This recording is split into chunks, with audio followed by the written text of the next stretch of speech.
नमस्कार दोस्तों, स्वागत है आप सभी को। आज हम लोग मिडवाइफरी का वीवीआई क्वेश्चन देखने जा रहे हैं। जो भी क्वेश्चन आपके एग्ज़ाम में आने वाले हैं उन सारे क्वेश्चन को हम लोग एक एक करके देखने जा रहे हैं। और जैसे कि आप सबको पता है कि मिडवाइफरी बहुत ज़्यादा पूछे जाने वाला टॉपिक है आप लोगों के एग्ज़ाम में, इसलिए हम लोग इसमें ज़्यादा क्वेश्चन कर रहे हैं। हमने आपको एक PDF से लगभग 300 क्वेश्चन आसपास कराए थे, इसमें से भी कुछ करवाएंगे और बहुत जल्द नया टॉपिक भी हम लोग स्टार्ट करने जा रहे हैं। हो सकता है तो 2 दिन बाद आप लोगों को नया टॉपिक स्टार्ट हो जाएंगे। इसलिए जो भी कैंडिडेट अभी तक क्लास नहीं ज्वाइन किए हैं वो सारे कैंडिडेट इस नंबर पर कॉल करके 70 50 87 29 96 इस नंबर पर कॉल करके व्हाट्सअप करके आप लोग क्लास में ज़रूर जुड़ जाइए। बहुत ही इम्पोर्टेंट सीरीज आप लोगों का चल रहा है। तो चलिए हम लोग बिना देरी किए हुए क्लास को आगे कंटिन्यू करते हैं। PDF भी आप लोगों को ग्रुप में मिल जाएगा। कह रहा है हम लोगों का क्वेश्चन कि सामान्य गर्भाशय का वजन ... ग्राम होता है। जो नॉर्मल गर्भाशय होता है उसका वजन कितना होता है। इस नॉर्मल कहने का क्या मतलब, एक तो हुआ प्रेगनेंसी से पहले, एक क्या हुआ प्रेगनेंसी के बाद। आप सबको पता है कि जब कोई भी महिला गर्भ धारण करते हैं तो उसका कुल वजन बढ़ जाता है। कितना? तो 11 kg तक बढ़ जाता है। इसी को एवरेज में अगर ऐसे देखे जाए इंटरनल में तो इसको 10 से 12 kg मतलब कि 11 kg वजन गर्भ धारण के दौरान महिला का वजन बढ़ जाता है। तो वो समय बढ़ता क्या है, तो गर्भाशय का वजन बढ़ता है, सर्विक्स फैलता है, इन्हीं सब का वजन मतलब कि बढ़ता है। तो वही कह रहा है कि सामान्य गर्भाशय का वजन ... ग्राम होता है। तो सामान्य जो गर्भाशय होती है, जो नॉर्मल डिलीवरी से पहले होती है, उसका वजन कितना होता है, तो 60 ग्राम होता है। कितना? 60 ग्राम होता है। उसके बाद गर्भ धारण करने के बाद इसका वजन बढ़ने लगता है धीरे धीरे। ठीक है, इसके हमने डिटेल्स में बता भी दिए। इसका करेक्ट आंसर ऑप्शन नंबर आपका बी हो जाएगा। नेक्स्ट हम लोग चलते हैं। कह रहा है कि निम्नलिखित में से कौन सी पेल्विस हृदयाकार होती है। हृदय का आकार आपको पता है कैसा है, ये आप सबको पते हैं कि मतलब कि हृदय का हमारा हार्ट है उसका क्या आकार है। तो वही कह रहा है कि ऐसा कौन सा पेल्विस है जिसका हृदय आकार होता है, मतलब पेल्विस जो हमारे बॉडी में है उसका आकार हृदय जैसा है। तो कौन से पेल्विस है, तो एंड्रॉयड जिसको बोलते हैं, एंड्रॉयड कह सकते हैं, वो पेल्विस ऐसा होता है जिसका आकार हृदयाकार होता है। कैसा होता है, तो हृदय के आकार जैसा इनका आकार होता है इस पेल्विस का। ठीक है, तो करेक्ट आंसर आपका ऑप्शन नंबर सी हो जाएगा। ठीक है, और यहाँ वाला ऑप्शन से आप लोग कंफ्यूज मत करिएगा, ये ऊपर में जो लिखा रहा है ये पहले वाला का आंसर दिखा रहा है। अब स्किप करेंगे तो फिर ये आ जाएगा। ठीक है, अगला है कि अलग अलग मासिक धर्म में निकलने वाले 2 अंडों का निषेचन क्या कहलाता है। कह रहा है कि अलग अलग मासिक धर्म में जो निकलने वाला 2 अंडे है उसका जो निषेचन होता है, फर्टिलाइजेशन होते हैं, तो वो क्या कहलाता है। सुपर फेटेशन या सुपर फेंडेशन या फेटस पेपिरेसिस या फेटल एकार्डिएक्स, तो क्या कहलाता है। अलग अलग मासिक धर्म में जो निकलने वाला 2 अंडों का निषेचन है वो कहलाता है क्या, तो सुपर फेटेशन। क्या कहलाता है, तो सुपर फेटेशन। तो इसका करेक्ट आंसर आपका ऑप्शन नंबर ए सही हो जाएगा। ठीक है, नेक्स्ट क्वेश्चन की तरफ हम लोग बढ़ते हैं। आपका अगला क्वेश्चन है, कह रहा है कि 2 अलग अलग क्या है, उसी से रिलेटेड है। 2 अलग अलग अंडे का मतलब कि वही क्वेश्चन है, और इसमें ज़्यादा कंफ्यूज मत करिएगा। क्वेश्चन आपका थोड़ा सा डिफरेंस है। क्या कह रहा है कि 2 अलग अलग अंडे जो एक ही मासिक धर्म में निकलते हैं उसका निषेचन क्या कहलाता है। ये क्वेश्चन क्या कर रहा था, तो सेम ही क्वेश्चन है कि मतलब कि अलग अलग मासिक धर्म में जो निकलने वाले 2 अंडों का निषेचन, यहाँ पर सिर्फ निषेचन है। तो मतलब कि आप लोग कंफ्यूज मत करिएगा। ठीक है, आंसर वही होगा। नेक्स्ट क्वेश्चन की तरफ बढ़ते हैं। हम लोगों का अगला क्वेश्चन कह रहा है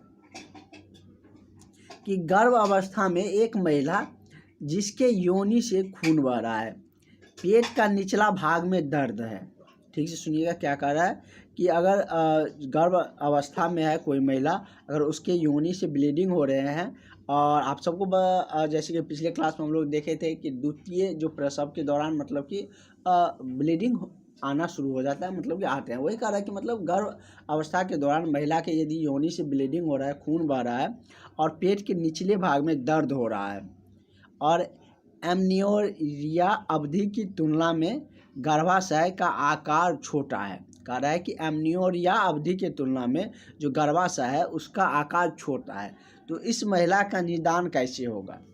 गर्भपात के जरिए या पीपीएच या पीआईडी के द्वारा। तो किसके द्वारा इसका निदान होंगे? तो ये जो निदान है वो गर्भपात के माध्यम से होगा। कैसे होगा? तो गर्भपात के जरिए। तो इसका करेक्ट आंसर क्या हो जाएगा? ऑप्शन नंबर आपका ए सही हो जाएगा। ठीक है, नेक्स्ट क्वेश्चन पे हम लोग चलते हैं।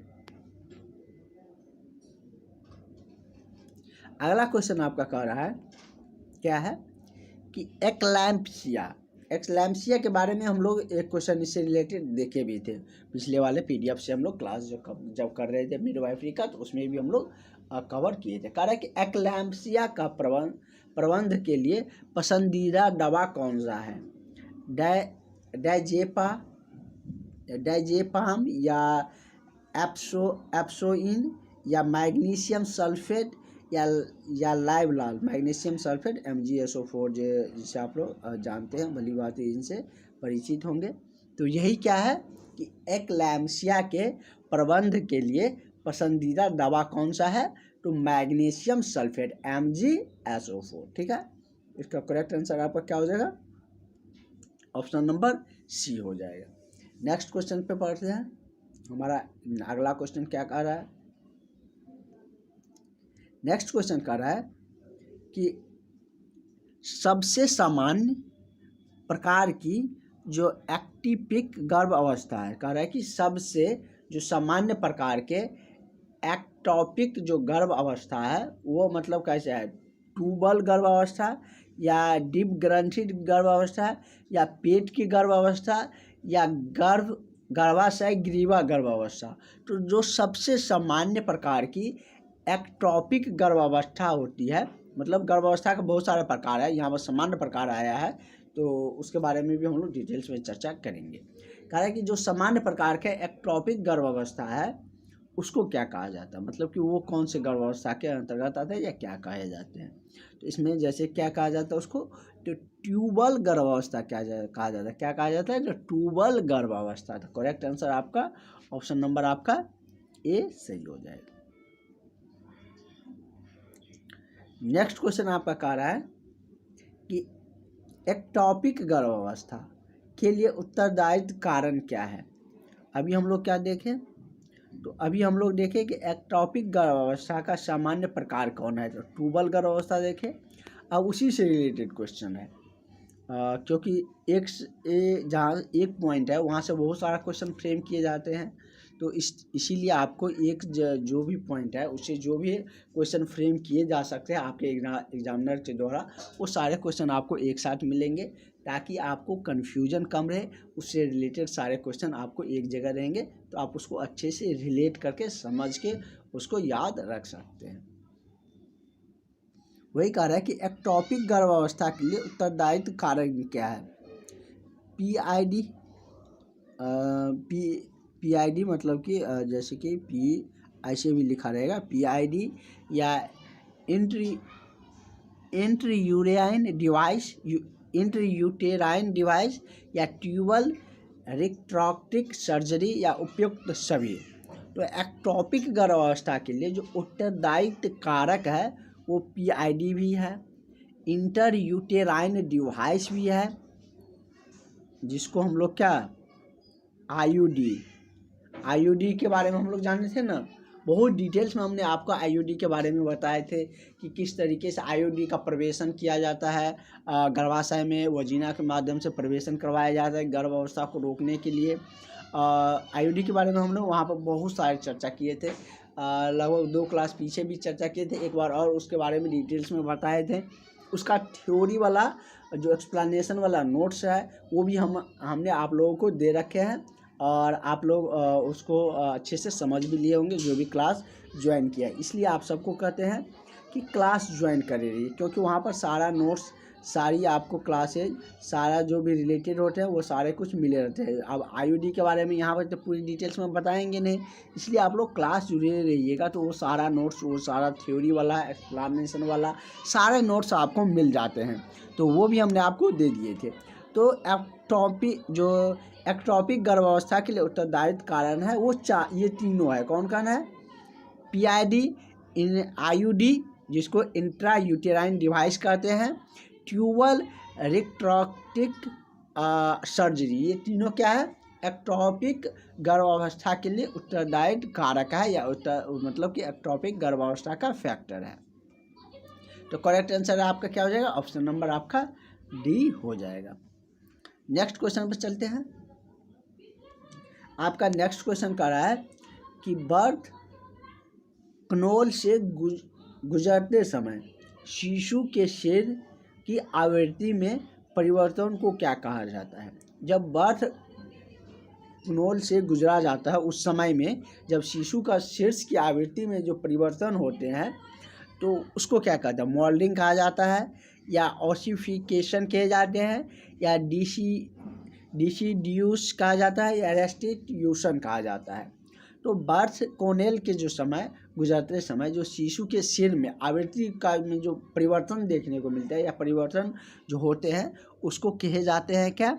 उसको मोल्डिंग कहा जाता है। क्या कहा जाता है? मोल्डिंग कहे जाता है। तो इसका करेक्ट आंसर क्या है? मतलब मोल्डिंग क्या मतलब कि मुड़ गया। वही कह रहा है कि परिवर्तन मतलब कि परिवर्तन होंगे तो उसको क्या कहेंगे? परिवर्तन मतलब मुड़ जाना। जैसे क्या, ऐसे जा रहे हैं, ऐसे मुड़ गए, तो क्या परिवर्तन आया ना? ऐसे जाना था, ऐसे आ गए। तो ये मोल्डिंग मतलब ऐसे भी रिलेट करके समझ सकते हैं। उसमें जो सिर की आकृति में जो परिवर्तन को जो कहा जाता है उसको क्या कहा जाता है? तो मोल्डिंग कहे जाते हैं। नेक्स्ट क्वेश्चन हम लोग देखते हैं। आपका अगला क्वेश्चन है कि एक प्रथम गर्भा कह रहा है कि एक प्रथम गर्भा में प्रसव की जो प्रथम अवस्था होती है, एक प्रथम गर्भा के प्रसव की प्रथम अवस्था से सक्रिय चरण में सर्विक्स के फैलाव की जो सामान्य दर होते हैं, जैसे कि हमने आपके फर्स्ट क्वेश्चन में ही हमने बताए थे, जब भी कोई महिला गर्भधारण या गर्भ धारण करते हैं तो उसमें सर्विक्स का फैलाव होते हैं, गर्भ अवस्था का वजन, गर्भाशय का वजन बढ़ते हैं। तो वही यहाँ पर कह रहा है कि जब ये प्रथम गर्भा में प्रसव की प्रथम अवस्था में जो सक्रिय चरण में जो सर्विक्स का फैलाव का जो दर है वो कितना होता है? मतलब कि दर मतलब कि रेट पूछ रहा है। तो जैसे कि ऑप्शन में आपका दिया गया है क्या? तो ऑप्शन में आपके दिए गया है 0.5 सेंटीमीटर पर आवर, यहाँ पर होंगे सेंटीमीटर पर आवर, या 2 सेंटीमीटर पर आवर, या 1 सेंटीमीटर पर आवर, या आपका चौथा ऑप्शन है 1.5 सेंटीमीटर पर आवर। ये स्लैश वाला यहाँ बीच में होगा, तब उससे जाके पर आवर में होते हैं। होता है ना कि वेलोसिटी मतलब कि रेट, दर क्या कहते हैं? मतलब कि दर कोई चीज़ का क्या निकालते हैं? जैसे वेलोसिटी है तो क्या कहते हैं कि मतलब कि डिस्टेंस वाटर टाइम कहते हैं। तो ये मतलब कि क्या, बाय मतलब क्या, उसके मतलब कि रेट को पूछ रहा है, तो उसको वही दर कितना होता है। तो इसका जो दर होते हैं वो 1 सेंटीमीटर पर आवर होता है। कितना होता है? 1 सेंटीमीटर पर आवर। मतलब कि 1 घंटा में 1 सेंटीमीटर उसका जो सर्विक्स है उसका फैलाव होता है सक्रिय चरण में। मतलब समझ गए दर का क्या कह रहा था। अगला क्वेश्चन है आपका कि गर्भ निरोधन के लिए डायफ्राम का प्रयोग कर रही महिला को इसे संभोग के पश्चात कम से कम कितने समय तक अपने स्थान पर रखने का निर्देश देते हैं? 6 घंटे, 12 घंटे, 1 घंटे या 28 घंटे। तो कितने समय के लिए उसको मतलब निर्देशित किए जाते हैं? तो 6 घंटे के लिए। कितने समय के लिए? तो 6 घंटे के लिए। इसका करेक्ट आंसर आपका ऑप्शन नंबर ए सही हो जाएगा। नेक्स्ट क्वेश्चन हम लोग देखते हैं। हम लोग का अगला क्वेश्चन कह रहा है कि एक गर्भवती महिला क्या है कि एक गर्भवती महिला के गर्भाशयी फंडस की चाय मतलब कि चाय यहाँ पर एक साथ रहेगा, तो आपको मतलब कि गर्भाशय फंडस की यहाँ पे एक साथ लिख देते हैं चाइनीव के स्तर पर गर्भ अवस्था की अवधि क्या होती है, यहाँ पर लिख दिए हैं। तो मतलब कि उसकी जो अवस्था होती है, मतलब गर्भ अवस्था की अवधि गर्भाशय फंडस के दौरान, जैसे इसमें ऑप्शन दिया है 10 से 12 सप्ताह के दौरान, या 14 से 16 सप्ताह, या 20 से 24 सप्ताह, या 30 से 32 सप्ताह। तो उसकी जो अवधि होती है वो कितने होते हैं, तो वो होता है 20 से 24 सप्ताह का। कितना, तो 20 से 24 सप्ताह। तो करेक्ट आंसर आपका ऑप्शन नंबर सी हो जाए। नेक्स्ट क्वेश्चन कर रहा है कि भ्रूणीय विकास के दौरान दो विरीशन कोश में उतरना कब तक हो जाता है। मतलब कि भ्रूणीय विकास जब होता है तो वो दोनों विरीशन कोश में कब आ जाता है या कब उतर जाते हैं, 20 सप्ताह में, या 28 सप्ताह, 32 सप्ताह, या 40वें सप्ताह में। तो ये कब विरीशन कोश में उतरते हैं, तो ये आपका 40वें सप्ताह में उतरते हैं। कब, तो 40वें सप्ताह में। तो ये 40वां सप्ताह कितना हो गया, अगर महीना के टर्म में आपको पूछेगा तो कितना हो गया, 5 से 6 महीना हुआ। 7 मतलब कि 5 महीना में कितना हुआ, 5 महीना में आपको हो गया आपका लगभग 10 महीना होंगे। 40 कितना हो जाता है, एक महीना में मतलब कितना 4 सप्ताह होते हैं, तो 40 सप्ताह है, तो मतलब कि क्या 10 महीना के लगभग। अगला क्वेश्चन आपका कह रहा है कि एक गर्भवती महिला की देखभाल कर रही, मतलब कि कर रही, एक साथ मतलब बीच में हट गया, इससे आप लोग कंफ्यूज मत करिएगा। एक गर्भवती महिला की देखभाल कर रही नर्स को पूछा जाता है कि स्तनपान कब करना है, उचित जवाब क्या है। मतलब जब आप लोग वर्क पे जाइएगा जॉब करने के बाद, तो वहाँ पर गर्भवती महिला सब आएंगे, उसके देखभाल आप ही लोग के निरीक्षण में होंगे। तो उसको मतलब कब आप लोग सलाह दीजिएगा स्तनपान कराने का, तो कितने मतलब जैसे प्रसव हुआ है तो प्रसव के कितने समय बाद स्तनपान कराना उपयुक्त होते हैं, कब तक करवाना चाहिए, ये सब के बारे में भी हम लोग चर्चा कर चुके हैं। एक बार फिर से यहाँ पर बता देते हैं। तो प्रसव, तो स्तनपान के लिए जो सजेशन आप लोग दीजिएगा, जो उचित समय जो निर्धारित किया गया है वो कितना है, प्रसव के यथाशीघ्र, मतलब कि जितनी जल्दी हो सके, या मतलब कि जितना जल्दी ऐसे नहीं, क्योंकि प्रसव के कुछ समय तो मदर्स को थोड़ा होश आने में और भी समय लगते हैं, थोड़ा रिकवरी करने में। उसके तत्पश्चात जितनी जल्दी हो सके प्रसव के यथाशीघ्र स्तनपान कराना मतलब कि बच्चों को ज़रूरी रहते हैं। तो इसका करेक्ट आंसर आपका ऑप्शन नंबर क्या हो जाएगा, ये सही हो जाएगा। उसके बाद है डोपलर। डोपलर साहब ने हृदय के जो गति दर से मापने के लिए और भी बहुत सारा चीज़ें श्वास के इक्विपमेंट के लेकर अपना नियम भी बहुत सारे दिए थे। तो इसके बारे में हमने डोपलर्स के नियम भी देखे थे। यहाँ पर क्या कह रहा है, यहाँ का क्वेश्चन कह रहा है कि डॉपलर द्वारा गर्भस्थ शिशु के हृदय की प्रथम ध्वनि कब सुनाई देना शुरू हो जाता है। और ये बीटीएससी के पूछा हुआ क्वेश्चन है, वहाँ पर पूछा हुआ था, ये नहीं पूछा था, यहाँ से नहीं था, यहाँ से था कि गर्भस्थ शिशु का हृदय दर पर की जो प्रथम ध्वनि है वो कब से सुनाई देना शुरू हो जाता है। जैसे ऑप्शन में आपको दिया गया है, क्या क्या है कि 2 से 3 सप्ताह पर, या 8 से 10वें सप्ताह पर, 16 से 18वें सप्ताह, या 10 से 12वें सप्ताह। तो ये जो हृदय गति दर है शिशु का गर्भस्थ से, वो कब से सुनाई देना शुरू हो जाता है, तो 8 से 10 सप्ताह। कब, तो 8 से 10 सप्ताह के दौरान ये सुनाई देना शुरू हो जाता है। और ये किसके अनुसार बताया गया था, तो डॉपलर साहब के द्वारा ये दिए गए थे। तो इसके बाद है नेक्स्ट क्वेश्चन हम लोगों का, कह रहे कि गर्भ अवस्था में लगभग कुल कितनी रक्त की मात्रा बढ़ जाती है। गर्भस्थ अवस्था में कुल कितनी रक्त की मात्रा बढ़ जाती है। यहाँ पे ml होगा, इसमें फीट लिखा गया है, इसको कट कर दीजिएगा। ml मिलीलीटर जो होते हैं, वही कह रहा है कि कितने ml मतलब कि कितने रक्त की बढ़ोतरी होती है। तो कितना होता है, तो 150 ml का, कितना ml का, 150 ml का। लीटर में यदि हम बात करें तो 1 पॉइंट कितना हो जाएगा, 5 हो जाएगा। ठीक है। तो मतलब कि 150 ml की गर्भ अवस्था में लगभग कुल जो रक्त की मात्रा है वो बढ़ती है कितना, तो 1500 ml। 150 ने 1500 ml। इसका करेक्ट आंसर आपका ऑप्शन नंबर सी हो जाएगा। ठीक है।